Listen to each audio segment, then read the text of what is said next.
ఆంధ్రప్రదేశ్లో అల్లర్లపై సిట్ ప్రాథమిక నివేదిక సిద్ధమైంది. ఉదయం 10 గంటలకు డీజీపీకి అందించనున్నారు సిట్ చీఫ్ వినీత్ బ్రిజ్లాల్. మధ్యాహ్నానికి సీఎస్ ద్వారా సీఈఓ సీఈసీకి ప్రాథమిక నివేదిక అందజేయనున్నారు. పూర్తిస్థాయి నివేదిక ఇచ్చేందుకు కొంచెం గడువు కోరనుంది సిట్. దీనికి సంబంధించిన అప్డేట్స్ అమృత నుంచి మా రిపోర్టర్ ప్రసన్న అడిగి తెలుసుకుందాం. ప్రసన్న, చెప్పండి.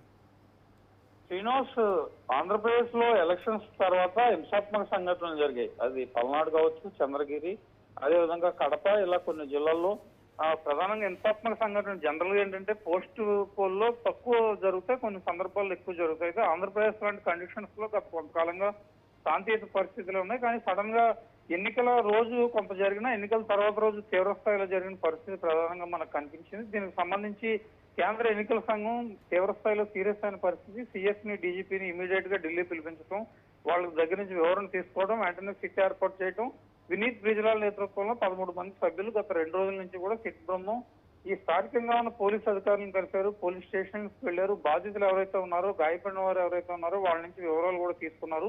అక్కడ పులివర్తి నాని దగ్గర నుంచి, అదేవిధంగా ఇక్కడ పల్నాడు ఏరియాలో కొన్ని జిల్లాల్లో, అదేవిధంగా కేతిరెడ్డికి సంబంధించి ఈ వివరాలన్నీ కూడా ప్రధానంగా తీసుకోవడం జరిగింది. వాళ్ళు ఒక ప్రాథమిక అంచనా కూడా వచ్చారు, ఒక నివేదిక సిద్ధం చేశారు. యాక్చువల్ గా ఏంటంటే వాళ్ళకి 2 రోజుల్లోగా నివేదిక ప్రైమరీగా ఇమ్మని చెప్పింది. తర్వాత కొంత టైం తీసుకున్నా కానీ ప్రైమరీ నివేదిక కోసం సిట్ ఇమీడియట్ గా రంగంలోకి దిగడం, 2 రోజుల పాటు నాన్ స్టాప్ గా 4 ప్రాంతాల్లో పర్యటించడం, ఒక నివేదిక సిద్ధం చేసింది. అయితే వాళ్ళు నివేదికలో కొన్ని కీలక అంశాలు జరిగింది. ఏంటంటే హింస జరిగింది, దీంతో పాటు ఎవరైతే బాధ్యతలు ఉన్నారో వాళ్ళ మీద అదనంగా కొన్ని సెక్షన్లు పెట్టడానికి కూడా మేము, అంటే హింసకు కారణమైన వాళ్ళ మీద అదనంగా కొన్ని సెక్షన్లు పెట్టడానికి కూడా వెనుకట్లేదు. నిందితుల సంఖ్య కూడా ఇంకా ఎక్కువ పెరిగే అవకాశం ఉంది. ఎందుకంటే కొంతమంది అప్పుడు లైమ్లైట్ అయ్యారు, కొంతమంది బయటకు వెళ్ళిపోయిన పరిస్థితి కూడా కనిపిస్తుంది. వీళ్ళందరినీ ఐడెంటిఫై చేసే పనిలో ఉన్నామని ఈ 2 ప్రధానంగా నిర్ణయం తీసుకున్నారు.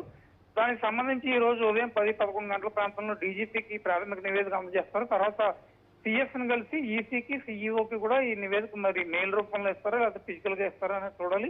మొత్తానికి 2 రోజుల్లో సిట్ దర్యాప్తు ప్రాథమికంగా ఒక నివేదిక సిద్ధం చేసింది కాబట్టి మరి తర్వాత డిస్కషన్స్ లో ఎంత టైం తీసుకుంటారు ఏంటి అనేది మనం చూడాల్సి ఉంది. శ్రీనివాస్, ప్రశ్న, ఇంకా ప్రాథమిక నివేదిక ఓకే, ఇంకా అల్లర్లు జరిగిన ప్రాంతంలో సిట్ అధికారులు ఈ రోజు కూడా పర్యటించే అవకాశం ఉందా? ఇంకా ఎక్కడెక్కడ పెండింగ్ ఉంది?